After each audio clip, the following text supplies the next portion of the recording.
বাচ্চাকে ছোটবেলায় পড়া শিখিয়েছি, হাট্টি মাটিম টিম তারা মাঠে পারে ডিম, তাদের খাড়া দুটো শিং তারা হাট্টি মাটিম টিম। বাচ্চা তো নামাজ জানে না, কি বলবে? আরবি মুখ থেকে বার হবে। এবার কবরে যখন ফেরেশতা জিজ্ঞাসা করবে কি জবাব দিবে?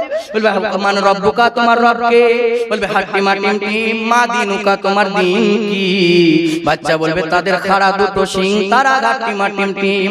ও মুসলমান, আপনাদেরকে বলে যাই, দুনিয়ার বুকে যত আছে মধু আর চিনি, সব থেকে দামি হলো কোরআনের বাণী। মুহাব্বতে বলুন সুবহানাল্লাহ। দেখুন হযরতে মুসা আলা নবিয়িনা আলাইহিস সালাতু ওয়াস তাসলিম আল্লাহর যেন আপনার হাত জোড়ে তুর পাহাড়ে পড়ে গেল, বলে ওগো রব্বুল আলামিন, ইয়া আকরামাল আকরামিন, মাবুদ তুমি বলো আমি রুজির মালিক হব না। আল্লাহ তোমার মতো এত মায়াবান দুনিয়ায় কেউ হবে না। আল্লাহ বলে বান্দারে, আমার রহমতের দিকে, আমার দিকে যদি তুমি এক ধাপ এগিয়ে যাও, আমার রহমত তোমার দিকে তিন ধাপ এগিয়ে যাবে। আজ দুনিয়ার বুকে মানুষ আমরা গাড়ি করলাম, বাড়ি করলাম, আল্লাহকে আমরা চিনতে পারলাম না। এই তো হলো হযরত মুসা আলা নবিয়িনা আলাইহিস সালাতু ওয়াস তাসলিমের ওয়াকিয়া। কিন্তু একবার চিন্তা করুন, যদি আল্লাহর পয়গম্বর মুসা কালিমুল্লাহর এত পাওয়ার হয়, আমার নবী মুহাম্মদুর রাসূলুল্লাহর কত পাওয়ার হতে পারে? যেই নবীর জন্য আল্লাহর কোরআন বলছে তাহা, ইয়াসিন, মুজাম্মিল, মুদাসসির বলে নবীকে ডাক দিয়েছে, ওই নবীর পাওয়ার কত হতে পারে একবার চিন্তা করে দেখুন। শুধু আমার ধর্ম বলে না, আসুন হিন্দু ধর্মের আপনার বেদ কি বলতে আছে? ওম পুরুষোত্তম পদারিত পুষ্পন্দনম, ওম মহালক্ষ্মী পূর্মিদয়োহা, ওম নমস্তস্যৈ নমস্তস্যৈ বিদ্যাশ্বরী বিদ্যাধারো সত্য। তোমরা মনে করছো পৃথিবীর বুকে পুরুষোত্তম পুরুষের মধ্যে একজন পদার্পণ করবে, যার নাম আসমানে কি হবে, যার নাম জমিনে কি হবে? বলছে আসমানে নাম হবে মুহাম্মদয়োহা, মানে আসমানে হবে আহমদ আর জমিনে হবে মুহাম্মাদান, মানে জমিনে হবে মুহাম্মদ। কিন্তু যখনই মহামানব মহাপুরুষের কথা এলো, দুনিয়াতে ফেংড়ি লেগে গেল। কেউ বলছে মহামানব আমাদের রামায়ণের নাম, বলে না? কেউ বলছে মহামানব হলো আমাদের লক্ষণে, কেউ বলছে মহামানব হলো শিবে, কেউ বলছে মহামানব হলো কার্তিকে, কেউ বলছে মহামানব হলো দুর্গেষ্টমী দুর্গা, কেউ বলছে মহামানব হলো শিবে, কেউ বলছে মহামানব হলো দুর্গেষ্টমী মহানারা, মহামানব হলো দুর্গা। তখনই একজন ব্যক্তি যার নাম ধরে দিয়েছে গণেশ। গণেশ একটা আপনার ঘন্টা নিয়ে বলছে ঢ্যাং ঢ্যাং ঢ্যাং। এদের মধ্যে কেউ মহামানব মহাপুরুষ নয়, ওরে মহাপুরুষ যিনি হবে অন্তিম মহারিষি উচ্চলম পরম শান্তি। পৃথিবীর বুকে সব থেকে শেষে একজন মহাপুরুষ আসবে। অন্তিম মহারিষি মানে হচ্ছে শেষ বেলায়, অন্তিম মানে হলো শেষ, মহারিষি মহামানব আসবে। উচ্চলম পরম শান্তি, উচ্চ আওয়াজে শান্তির দিকে ডাক দিবে, কল্যাণের দিকে ডাক দিবে। আমার নবী মুস্তাফা বলল হাইয়া আলাস সালাহ, হাইয়া আলাল ফালাহ, এসো কল্যাণের জন্য এসো, এসো নামাজের জন্য এসো। আমার নবী কল্যাণের জন্য ডাক দিয়েছে, কোনদিন বম মারতে ডাকেনি। তাহলে বোঝা গেল আমার নবী মুহাম্মদ হলো অন্তিম মহারিষি। তখন বলছে মানছি না, মানবো না। তাহলে অন্তিম মহারিষি মুহাম্মাদের নাম মিলে যেতে পারে, আহমদের নাম মিলে যেতে পারে, কিন্তু একটা কথা বলো, মুহাম্মদ আহমদ ছাড়া নবীর আব্বা জানের নাম কি হবে? তখন বেদ বলতে আছে শোনো, ওম শ্রী রাম রামকে উচ্চলম পরম শান্তি, ওম বিষ্ণু যশা, ওম শ্রীমতি, ওম শান্তি শান্তি শান্তি। তোমরা মনে করছো পৃথিবীর বুকে একজন মহামানব মহারিষি আসবে, রামায়ণের মায়ের নাম নয়, রামের মায়ের নাম নয়, বিষ্ণু যশা, যার বাংলা হলো আল্লাহর দাস, আরবি হলো আব্দুল্লাহ। আমার নবীর আব্বা জানের নাম হলো আব্দুল্লাহ। মানছি না, মানবো না। নবীর আব্বার নাম মিলে গেল, আম্মার নাম কি হবে? ওম শ্রীমতী। যার বাংলা হলো সুন্দরমন, যার আরবি হলো আমিনা। আমার নবী মুহাম্মাদের মায়ের নাম হলো আমিনা। তবু মানতে চাই না, বলে মানছি না, মানবো না। না লম্বা হবে, না বেটে হবে, নবীর আকার কেমন হবে? ওম কোটি কোটি পরমানতং অতি সুন্দরাম। কোটি কোটি পৃথিবীর বুকে যদি আমার নবীকে দাঁড় করে দেওয়া হয়, সবার আগে নবী মুস্তাফার মাথা দেখা যাবে। সবার আগে নবী মুস্তাফার মাথা দেখা যাবে। বলে মানছি না, মানবো না। কে মহামানব হবে? কে মহারিষি মহামানব হবে? বলতে আছে ওম সর্বভূতে শান্তি রূপে নমস্তুতে নমো নমঃ। শান্তির জন্য একজন মহামানব ডাক দিবে। আমার নবী মুস্তাফা আল্লাহ পর্যন্ত পৌঁছানোর রাস্তা দেখিয়ে দিয়েছে। তাই বলি আল্লাহ হলো এক, যার দ্বিতীয় কেউ নাই। আর আমার নবী হলো দ্বিতীয়, যার তৃতীয় কেউ নাই। এই বিশ্ব জগৎ ঘুরলে যার জোড়া পাবে না, সুবহানাল্লাহ বলো না। এই আওয়াজ মানছি না, আরো জোরে মুহাব্বতে বলুন সুবহানাল্লাহ। আচ্ছা, কারা কারা শুনবেন না হাত উঠান। এই দেখেন হোসে পড়ে জোসবে, শুনবেন না? বুঝলেন, এগুলো হয় মানে চলতে ফিরতে এক জায়গায় গিয়েছি, মানুষের রুহু বাই করা সহজ ভাবছি, রুপিয়া বাই করা সহজ নয়। এক জায়গায় গিয়েছি, দেখছে বক্তা খুবই বক্তব্য দিচ্ছে। তো এক চাচা 2 বিঘা জমির ধান পুঁতেছে। বেটা ধান পুঁতে ধান বড় হয়ে গেছে, এবার ধান কাটবে। 1 বিঘা জমির ধান কেটেছে, 1 বিঘা বাকি আছে। এদিকে জলসা শুনতে গিয়ে দেখছে যে তুফান আরম্ভ হয়ে গেছে। বাপরে ঝড়, বাপরে বৃষ্টি। তো বক্তা বলছে বাবা বলো সুবহানাল্লাহ। আপনার তুফানের দিকে মন করে বলছে তুফান আল্লাহ। আমরা তো নামকে বাঁচতে মুসলমান, চোখে দেখতে পাই না, নাম রেখেছে নজর আলী। ভালো কথা কাউকে বলতে জানি না, নাম রেখেছে আদর আলী। জিন্দেগিতে সোনা পড়েনি, তার নাম রেখেছে সোনালী। যার রূপের কোনো বাহার নাই, তার নাম রেখেছে আবার রূপালী। রাত্রি 10টার পরে পুকুরের ভয়ে যেই বেটা বাইরে বার হতে পারে না, তার নাম রেখেছে আবার বাহাদুর আলী। ঠিক না?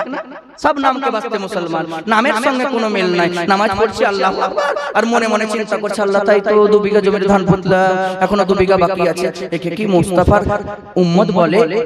নামকে বাঁচতে আমরা নবীকে ভালোবাসি। ভালোবাসেন না নবীকে? কারা কারা নবীকে ভালোবাসেন হাত উঠান। আর কারা কারা পয়সা দিবেন হাত উঠান। মানে হাত নামান, বুঝলেন? পয়সা মানে রুপু বাই করা সহজ, রুপিয়া বাই করা সহজ নয়। আসুন কবি বলতে আছে এই বিশ্ব জগৎ ঘুরলে যার জোড়া পাবে না, আমার নবীর মতো আর নবী হবে না। আমার নবীর মতো আর নবী হবে না।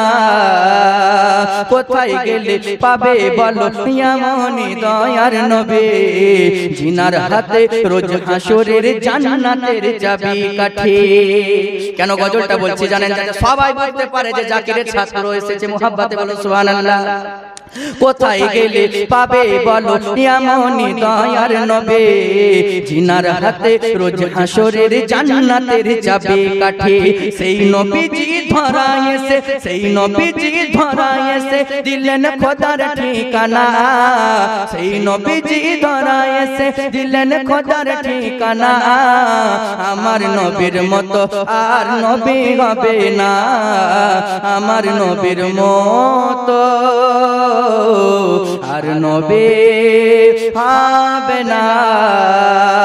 তাই এবার বলছে কি শোনো, পৃথিবীর বুকে একজন মহাপুরুষ আসবে, যেই মহাপুরুষ তোমাদেরকে কল্যাণের জন্য ডাক দিবে। আমরা জানি আমার নবীকে আমার আল্লাহ শুধু কল্যাণের জন্য ডাক দিতে বলেনি। আল্লাহ কোরআনে বলে শোনো গো, ওয়ামা আরসালনাকা ইল্লা রাহমাতাল লিল আলামিন। হে আমার হাবিব, আপনাকে বিশ্ব ভূমণ্ডলের জন্য আমি আল্লাহ রাহমাতাল লিল আলামিন করে পাঠিয়েছি। একবার চিন্তা করেন বাবা, যখন আপনি আমি মরে যাব, যখন আপনি আমি কবরে চলে যাব, ওই কবরে কেউ সঙ্গ দিবে না, ওই কবরে সঙ্গ দিবে আমার নবী মুহাম্মদ। শুধু কবরে নয়, হাসরের ময়দান হবে, সবাই নাফসি নাফসি করে বেড়াবে। ও আদম নবীর কাছে যাব, ওগো আল্লাহর পয়গম্বর, ওগো আদম নবী একটু শাফাআত করে দিন। আদম নবী বলবে ইযহাবু ইলা গায়রি। মুসা নবীর কাছে যাব, ওগো আল্লাহর পয়গম্বর হযরতে মুসা নবী একটু শাফাআত করে দিন, বলবে ইযহাবু ইলা গায়রি। ইব্রাহিম নবীর কাছে যাব, ইব্রাহিম নবী বলবে ইযহাবু ইলা গায়রি। ইসমাঈল নবীর কাছে যাব, ইসমাঈল নবী বলবে ইযহাবু ইলা গায়রি।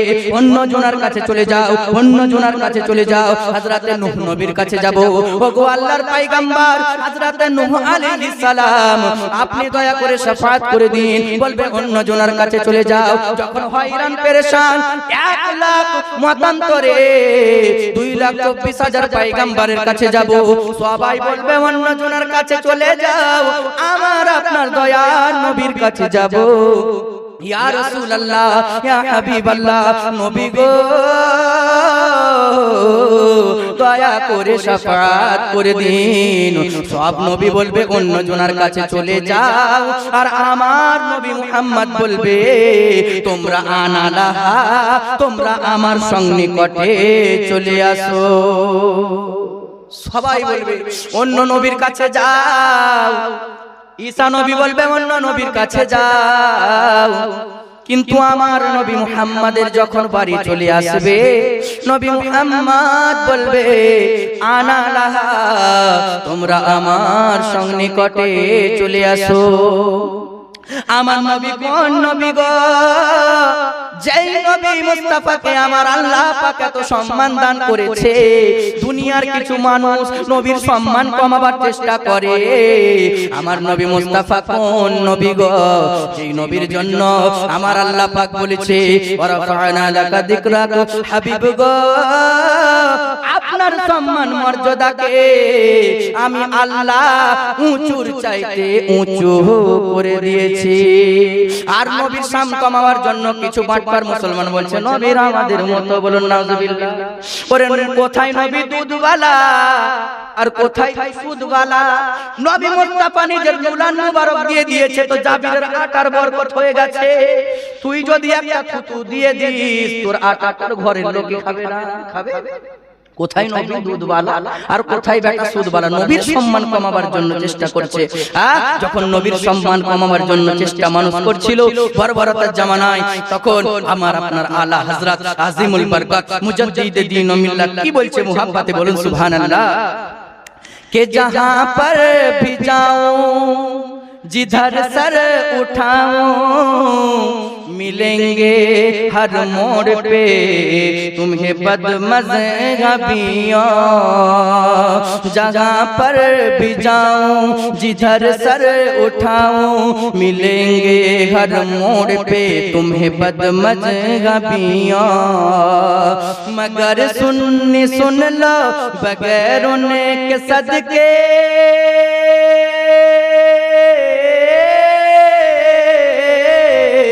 बगैर उनके सदके न कामयाब होंगे, बगैर उनके सदके न कामयाब होंगे। तुम्हें अहमद रजा की जरूरत पड़ेगी, हबीबे खुदा की जरूरत पड़ेगी, शही अंबिया की जरूरत पड़ेगी, शही अंबिया के जरूरत पड़ेगी। जय हो बाबा। चिट्ठी चले एसेছে, তাই আর বিশেষ বক্তব্যের দিকে যাচ্ছি না। আল্লাহ পাকের অটুট বিধান আল কোরআন হইতে আয়াতে কারিমা তেলাওয়াত করেছিলাম। আল্লাহ পাক আপনাকে আমাকে এত ভালোবাসে, গুনাহ করেছেন, ভয় করছেন, চিন্তা করিয়েন না। আল্লাহ পাকের ঘরে যান, আল্লাহর দরবারে সাজদা করে আপনি আল্লাহর দরবারে তাওবাতুন নাসুহা করুন, আল্লাহ আপনাকে ক্ষমা করে দেবে। আজ যদি রাত্রি 12টার সময় মাস্টারের বাড়ি যান, মাস্টারের দরজা বন্ধ, আমি হুজুরের বাড়ি আসবেন, হুজুরের দরজা বন্ধ, রাত্রি 12টার পরে ডাক্তারের দরজা বন্ধ, উকিলের দরজা বন্ধ, কিন্তু আমার আল্লাহ পাকের দরজা সমস্ত সময় 24 ঘন্টা মুসলমানের জন্য খোলা খোলা খোলা রয়েছে, বলুন সুবহানাল্লাহ। গুনাহ করেছেন, ভয় করছেন, তাই তো অনেক পাপ করলাম, ভয় লাগছে, ভয় করিয়েন না, এখনো সময় আছে। নচেত যেদিন প্রাণ পাখিটা আজরাইল এসে নিয়ে চলে যাবে, সেদিন বাপ বললেও আর কিন্তু ফিরত পাবেন না, চাচা বললেও আর ফিরত পাবেন না। দুনিয়াতে আছেন, টাকা আছে, রুতবা আছে, বড়াই আছে, তাই আপনি চেষ্টা করছেন হয়তো ঘুষ দিয়ে একটা জায়গা কিনে নেবেন। একটা কথা মনে রাখেন, কবরের ফেরেশতা কিন্তু ঘুষ খায় না। কাকে দেবে?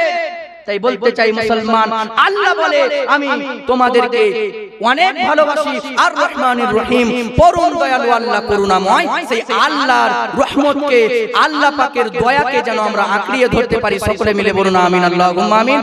এই জন্য আমার বক্তব্য করে দিলাম ইতি।